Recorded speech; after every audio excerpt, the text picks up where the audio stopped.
On est de retour sur la chaîne Basket Session, un nouvel épisode du CQFR. Shai, on va encore réagir aux propos d'Anthony Edwards, ou plutôt on va commenter les réactions. Bon, on a un peu réduit dans ce rôle là en cette fin d'été où l'actualité est un peu faible.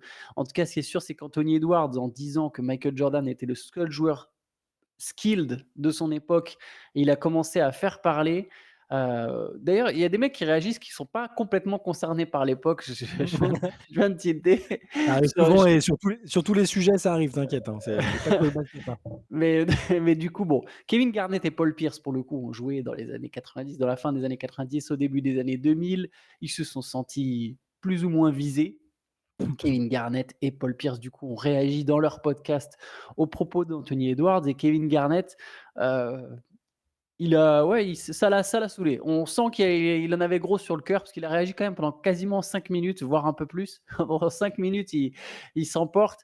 Grosso modo, je vais essayer de te résumer, parce que bon, pendant 5 Si minutes, tu veux, j'ai l'extrait, hein, si tu as envie, hein, mais ouais, mais est-ce que j'imagine par la traduction des 5 minutes, mais allez, vas-y, je te laisse du coup la ah oui, parole. non, je veux pas la traduction des 5 minutes, mais l'extrait, qui est souvent ressorti sur ce qu'a dit Garnett, si tu veux, je peux le lire. Il Vas-y. dit à Paul Pierce, donc c'est surtout sur le fait qu'un joueur actuel compare le niveau d'aujourd'hui à celui des années 90, et il avait dit aussi, en plus de ce qu'il avait dit sur les skills, il avait dit: «Ouais, bon, il paraît que ça jouait un peu plus dur, mais bon, j'étais pas là, donc je peux pas confirmer», c'était un peu ça. Et KG, qui est plutôt dans le rôle du tonton sympa ces dernières années, qui est étonnamment, hein, moi, ma grande surprise, je pensais que ce serait le premier à défendre bec et ongle les années 90 et 2000, et à dire que les jeunes d'aujourd'hui étaient cons. Enfin, je le voyais bien faire ça, tu vois. Et ça fait quelques années qu'il est plutôt très encourageant et très enthousiaste avec la nouvelle génération. Et là, visiblement, ouais, on a touché une corde sensible. Et avec Paul Pierce, il s'est lâché devant Paul Pierce un peu en disant ce qu'il pense. Et il a dit: «Si je suis honnête, je pense qu'aucun des mecs de cette génération n'aurait pu jouer il y a 20 ans. Je veux rappeler aux Anthony Edwards, Jason Tatum et tous les autres qu'il y a 20 ans, on ne pouvait pas faire de triple step back. Si vous preniez un tir, il fallait que ça rentre. Pourquoi? Parce qu'on faisait dans l'efficacité, mon gars. C'était putain de dur, c'était trop physique.» Donc en gros, il insiste sur le côté physique, c'était dur, enfin tous les arguments qu'on ressort généralement pour dire que c'était une autre époque et que c'était une époque un peu plus impitoyable qu'aujourd'hui, où les fautes sont plus facilement sifflées, etc. Voilà, c'est ce qu'il veut dire. Ce qui est très ironique, c'est que si on prend 20 ans en arrière, donc on est au début des années 2000, il y a déjà des gens qui se plaignaient que le basket était moins physique que dans les années 90. Donc et c'est là où tu vois que bon, le truc est un peu sans fin et que ça touche pas complètement, au rationnel, mais que des fois, il y a un peu juste le truc débile de se dire: «De toute façon, ma génération, c'est mieux, c'était mieux avant, c'était plus dur avant» et cetera. Toujours il y a toujours des hommes plus, virils apparemment à l'époque. Enfin bref, c'est un peu ridicule. Après, là où il a évidemment, le jeu était différent, le basket se jouait différemment et il y avait aussi des règles différentes qui rendaient, le jeu un peu moins offensif ou un peu plus physique. Sur ça, il a pas complètement tort. Mais ce que je comprends pas, c'est de toujours dire en fait, quand tu prends un joueur, on l'a déjà répété plusieurs fois ici, mais pourquoi quand tu prends un joueur, tu es persuadé qu'il va être exactement le même type de joueur s'il arrivait à une autre époque?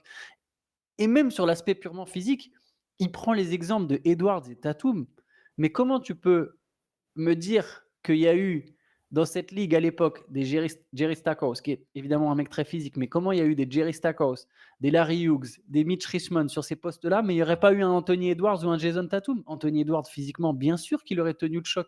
Déjà, au-delà du fait qu'il aurait appris à jouer différemment, il aurait tenu le choc physiquement, mais tous les jours, Anthony Edwards. Donc je capte pas, le mec, c'est un buffle. Jason Tatum, pareil, tu vois, Jalen Brown, pareil. Comment ça, ces mecs-là, ils auraient pas tenu dans les années 2000? Mais bien sûr que si. Je pense qu'il parle. J'ai l'impression qu'à chaque fois que ce débat revient sur la table, il s'insiste sur le côté psychologique un peu, tu sais, ils auraient pas eu le mental, ils ont pas été élevés dans la même culture, très dure, on leur passe, tout un tas de choses. En gros, la ligue est soft, en gros, c'est ce qu'ils sous-entendent et ce que plein d'anciens ont sous-entendu. Tu vois, à l'époque, je sais plus qui avait dit à Curry, en gros, on lui casserait la tête, il pourrait pas faire ces trucs. Bon, c'est toujours la même question. Je pense que les mecs qui arrivent à percer aujourd'hui, ils sont déjà mentalement supérieurs, aux autres, parce que c'est super dur de percer quand même. On te file pas ta place, il faut que tu sortes de lycée, d'université, que tu te fasses remarquer, qu'une fois en NBA tu y arrives. Donc mentalement, c'est déjà des mecs qui en plus ont d'autres composantes à gérer, que celles de l'époque. Mais on l'a dit, tu as raison un milliard de fois, je pense que ça marche dans les 2 sens. Les mecs de l'époque, même d'il y a très, très, très longtemps, hein, je sais pas, un Mmh. Bill Russell, Will Chamberlain, peu importe, bon, Will Chamberlain avec les réseaux sociaux, bon, aujourd'hui, je pense que ça aurait été compliqué, mais les mecs de l'époque, on peut supposer qu'ils étaient tellement forts qu'ils arriveraient à s'adapter aussi aujourd'hui en apprenant les codes. Je dis pas qu'on n'en aurait pas perdu un ou deux ici et là, comme je te dis, des Bien mecs sûr, vraiment trop free spirit comme Chamberlain et tout, c'est bon, voilà. Et vice versa, les mecs seraient adaptés, ils auraient composé avec le jeu plus physique en trouvant d'autres moyens d'utiliser au mieux leur arme pour Curry le shoot, pour d'autres mecs actuels, et Tatum, Edwards, qui ont quand même des physiques, voilà, des qualités athlétiques, tu l'as dit, qui sont très, très fortes déjà. Mais bon, je veux dire, c'est interminable, ça va ressortir tout le temps. bien Dans sûr, 20 ans, on nous dira, dans 20 ans, Anthony Edwards dira: «Non mais les mecs d'aujourd'hui, ils auraient pas pu jouer à notre époque, c'était beaucoup trop, bien sûr. ceci, cela», voilà. C'est un peu l'évolution naturelle des choses, comme quand on discute avec nos parents, nos grands-parents: «Ouais, mais à l'époque, vous auriez pas, vous auriez pas». Ouais. Mais voilà, ça marche dans les 2 sens. Je pense que voilà. C'est fatigant, c'est un peu fatigant et il y a des trucs qui refait un peu l'histoire aussi parce que on faisait dans l'efficacité. J'ai pas compris ce passage en fait, quand il lâche ce truc-là. Si tu prends un tir, fallait que ça rentre parce que nous on faisait dans l'efficacité. Mmh. Regardez les pourcentages au tir d'Allen Iverson, que j'adore au demeurant, tu vois? Mais Sûr. comment ça on faisait dans l'efficacité? J'ai pris l'exemple de Jerry Stackhouse. Je crois il y a un match où Jerry Stackhouse, il prend genre 38 tirs et il en met 8. Tu sais un truc, tu sais, bah, en plus, dans son passage de 5 minutes, 6 minutes, il t'explique que si tu gardais la balle trop longtemps, tes coéquipiers allaient t'embrouiller. Enfin, tu vois, il y avait beaucoup de trucs de on Mmh. était des hommes, on se Ouais, parlait c'est entre hommes et genre, on n'aurait pas laissé passer certains trucs. Mais ces fameux hommes-là, ils ont laissé Jerry Stackhouse prendre 38 tirs. J'ai dit 38, je suis pas sûr si c'est 38, hein, je me souviens plus trop. Après Jerry Stackhouse, c'était il pas était pas n'importe pour le coup, il c'était était pas pas commode, hein. n'importe quel mec, Il ouais, était pas commode, hein. c'est pas le premier mec à qui tu allais parler, tu vois? C'est Ouais. pas le premier mec que tu allais embrouiller. Pour le coup, oui, on peut croire qu'il y avait quand même certains sacrés loustiques, tu vois? Mais je sais pas, il y a des trucs, Kobe, tu vas me dire Kobe, il faisait toujours dans l'efficacité. Franchement, il y a des matchs, Kobe, il prenait 40 tirs, quoi. Enfin, je sais pas, il y a des trucs que je comprends pas. Paul Pierce, pour le coup, est un peu plus mesuré sur cette discussion. Il commence même par dire des trucs très intéressants, parce que c'est lui qui prend la parole en premier sur le sujet. Et puis Et Paul Pierce, quand c'est le matin et qu'il y a pas ni d'alcool ni de femme autour, il est lucide, hein. Après, ça arrive pas tout le temps, mais bon. et il commence par reconnaître quand même que les mecs actuels sont plus techniques que les gars de sa propre époque. Il dit: «Ouais, c'est vrai, aujourd'hui, ils ont peut-être plus de skills, mais ça fait pas forcément d'eux des meilleurs basketteurs». Il commence Mmh. comme ça, je trouve ça très intéressant. Ça peut être et il dit notamment nous, on jouait beaucoup en fait, il dit: «Les joueurs d'aujourd'hui jouent beaucoup de 1 contre 1» et ça, pour le coup, c'est vrai. On voit énormément de travail individuel, de coach individuel. Tout l'été, les mecs des fois, les mecs préfèrent bosser en individuel qu'aller faire une compète FIBA, par exemple. Enfin bref, il y a tout un truc sur le travail individuel. Et il dit, nous, on faisait beaucoup plus de 5-5, ça jouait beaucoup plus au basket, et du coup, on avait un meilleur feeling pour le jeu. Et ça, moi, je trouve ça plutôt intéressant, plutôt correct de mon point de vue. Il y a juste après où il commence à dériver, c'est il dit: «Ouais, il y a plus de créativité». Il dit: «On voit plus du tout des mecs comme Jason Williams, comme, tu vois?» Il sort tout un tas d'exemples de gars, il dit: «À part Kyrie», pareil, ça va nous faire sur le sujet d'après, mais à part Kyrie, il y a pas de mec technique, il y a pas de mec créatif. Les passes de Jason Kidd, tu revois les passes de Jason Kidd et des fois je me dis: «Mais est-ce qu'il voit jouer Nikola Jokic, Luka Doncic?» Et même, j'irais même jusqu'à mettre Lamelo Ball dans le lot. Est-ce qu'il regarde la bon, après personne lui en voudra de pas regarder les Hornets, mais tu vois, il y a encore des joueurs très créatifs, tu vois? Il y a que sur les surnoms, hein, qu'il y a plus de créativité, hein, ce que je Ouais, disais ça oui. parce que ça me faisait penser, je sais plus qui disait: «Ouais, bah, avant il y avait White Chocolate, The Answer et tout, et maintenant c'est KG, KD», enfin que les initiales Ant, enfin que des diminutifs. C'est le seul endroit où il y a plus de vraiment de Ouais, créativité. je suis d'accord avec toi. Mais donc voilà, bon, c'est toujours un sujet un peu facile. Après, voilà, la preuve, on réagit aussi dessus. Mmh. Mais ça m'étonne presque qu'on n'arrive pas à avoir plus de recul. Et ça va nous mener sur le deuxième sujet de cet épisode qui va un peu dans le même sens, même si ça part là pour le coup juste d'un tweet et de Nick Young. Je vais te laisser nous le donner. Ah ouais, c'est tweet de Nick Young, qui est quand c'est pas son ancien coéquipier, Gilbert Arenas qui dit des choses un peu provocantes, c'est Nick Young. Bah, en plus, je sais pas d'où c'est venu parce que, tu sais, c'est pas comme s'il avait été sollicité sur le sujet ou qu'il répondait à un article ou une vidéo ou quoi.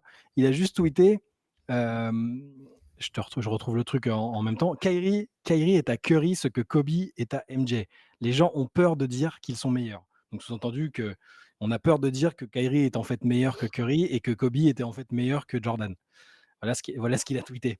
Donc c'est Fou pour un mec qui a joué avec Curry aussi au passage d'ailleurs. alors il était champion avec Curry en 2018. Qui lui Il doit a c'est au joué, seul titre de sa carrière quoi. ouais, voilà, et il a été coéquipier de Kobe aussi aux Lakers pendant 3 saisons qui ont été, assez médiocres. Il a affronté Kyrie, donc il l'a vu de près. On a le droit d'avoir un avis, individuellement sur les joueurs et tout ça. C'est juste que encore une fois, et c'est ce qui est un peu parfois, un peu désolant, c'est que il précise pas en fait ce que ça veut dire pour lui meilleur, ce que ça veut dire, le plus grand. Tu sais, c'est toujours le problème dans ces dé dans les Ouais. débats comme ça.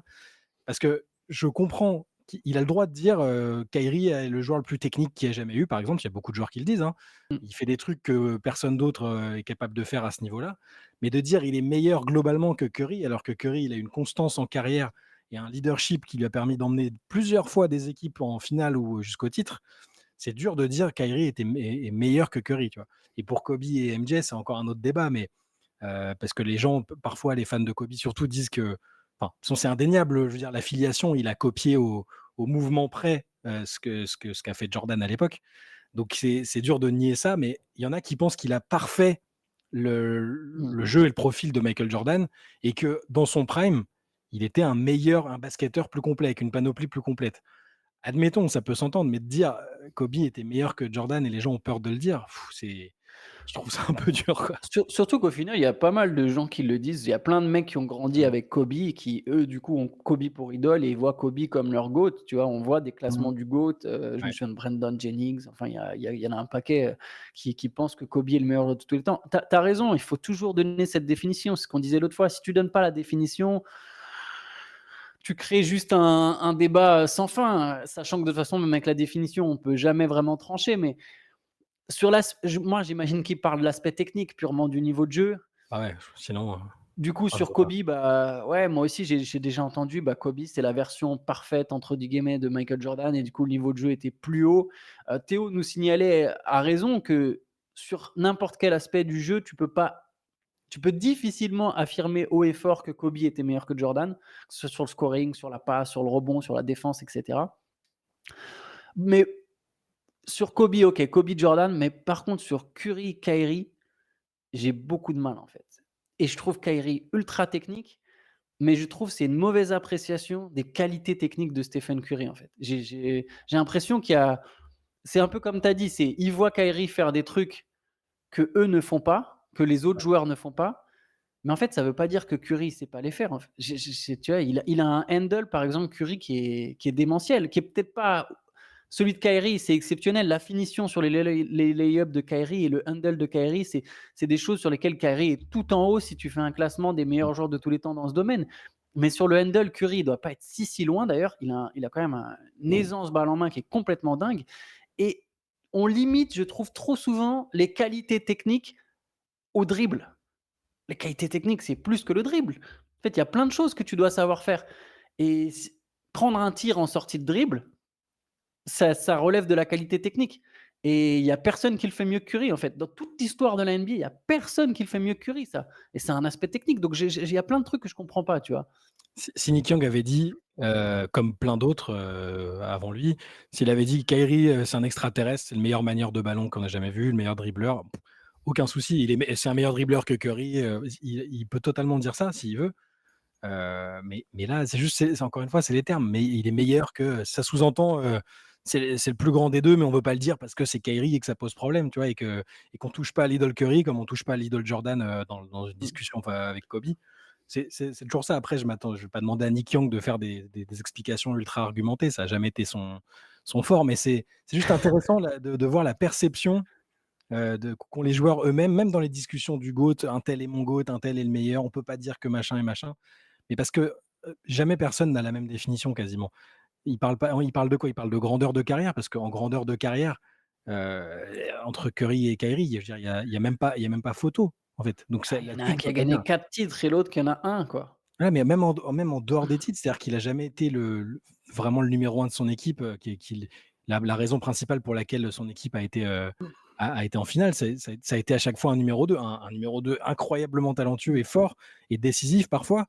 Mais Curry, il faut se rendre compte de la pression qu'il a à chaque fois, et qu'il a eu quand il a emmené ses équipes au titre. Oui, il a eu Kevin Durant un moment, Mais Kyrie, il a joué avec LeBron James. Bon, c'est pas mal, entre autres. Et il a eu des équipes de Boston aussi qui étaient sacrément talentueuses. Donc, je suis pas d'accord si c'est pour dire c'est le plus grand, entre guillemets, la plus grande carrière, c'est Kyrie. S'il veut dire que c'est le meilleur manieur de ballon, juste qu'il précise les termes. Et pour Kobe et MJ, c'est pareil. Alors, la carrière, alors, Kobe, 5 bacs, c'est beau. Il fait une super carrière en termes de longévité avec bon, des trous d'air collectifs que Jordan n'a que très très peu connus et encore tout au début. Sinon, pareil sur la carrière, sur le pourcentage de victoires, sur les accomplissements, le fait de jamais avoir perdu en finale, c'est bon, c'est dur quand même de dire que MJ a pas une meilleure carrière que Kobe aussi. C'est bon, on peut tout peut se discuter, hein, c'est juste les trucs péremptoires comme ça. De toute façon, on le sait, tout le monde a Mmh. peur de le dire, mais c'est ça, tu vois?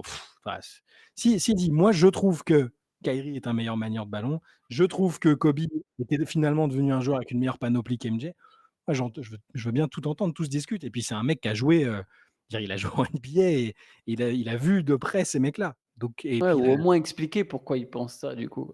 voilà, c'est ça. Bon, c'est tu raison, c'est l'été, on évite, on réagit vite au déclat qu'on voit parce qu'on est parfois on est un peu interloqué, mais je trouve aussi que parfois ça soulève des questions intéressantes sur la perception qu'ont les fans, qu'ont les Mmh. joueurs, des comparaisons qu'on peut lire et faire nous-mêmes, tu vois? C'est juste, je trouve ça intéressant au-delà d'un tweet qui est un peu fait, je sais pas, il a peut-être fait à 3 heures du mat, au fond de la boîte, tu vois? J'en sais rien, mais Non, mais tu c'est as raison. voilà, ça c'est pas inintéressant. Non, clairement, clairement, tu as tout à fait raison. On peut enchaîner avec une toute petite info, un peu qu'on trouve un peu marrante. C'est le fait que donc Russell Westbrook est arrivé à Denver.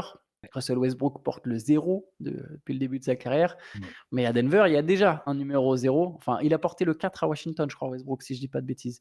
Mais en tout cas, bref, tout ça pour dire qu'à Denver, il y a déjà un joueur qui a le numéro, c'est Christian Brown. Il y a un peu une espèce de tradition en NBA, surtout si tu as un jeune joueur et qu'il y a une superstar qui arrive, tu lui donnes son numéro. Souvent, par générosité, il te l'achète. Et Westbrook voulait acheter le numéro 0 à Christian Brown. Sauf que là, patatras, C'est Christian ça. Brown a refusé. Traditionnellement, quand un joueur plus expérimenté veut récupérer un joueur qui est un numéro qui est un peu iconique pour lui, il file un petit billet, il y a un arrangement et puis il le récupère. Christian Brown tient vraiment à son numéro 0, donc il n'a pas accepté l'offre de Westbrook. J'essaie d'imaginer la situation, il lui passe un coup de fil, Le moment où il lui dit non, tu vois. au moment où on lui dit non, l'autre il dit: «Mais il déconne ou?»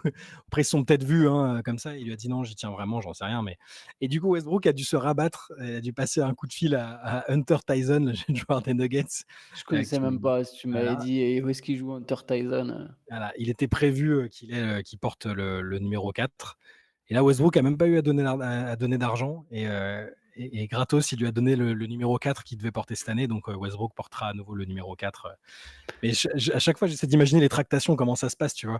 C'est-à-dire que Brown, je dis pas, bon, il est là depuis plus longtemps, il est champion NBA, c'est un joueur qui commence à avoir un peu d'importance, chez les Nuggets aussi et bon, Westbrook, c'est mine de rien une légende de son époque en NBA. C'est un mec, voilà, record de triple-double, une icône de sa génération. J'essaie d'imaginer, voilà, qu'il faut quand même du caractère pour dire: «Non, moi je garde le 0», heu, puis la discussion a dû être marrante, quoi. En fait, tu as raison, il faut voir les raisons, parce que ça se trouve effectivement, Christian Brown, il y a une raison très profonde pour laquelle il porte le 0 et peut-être qu'il a juste expliqué à Westbrook pourquoi et Ouais, que Westbrook lui bien a dit: sûr. «Ah OK, bah ouais, je comprends, vas-y, il y a pas de galère, t'inquiète, je vais prendre un autre numéro», tu vois? On sait Peut-être, pas exactement, mais c'est assez marrant quand même, peut-être qu'il lui a d'imaginer. juste dit, «Non, pas envie».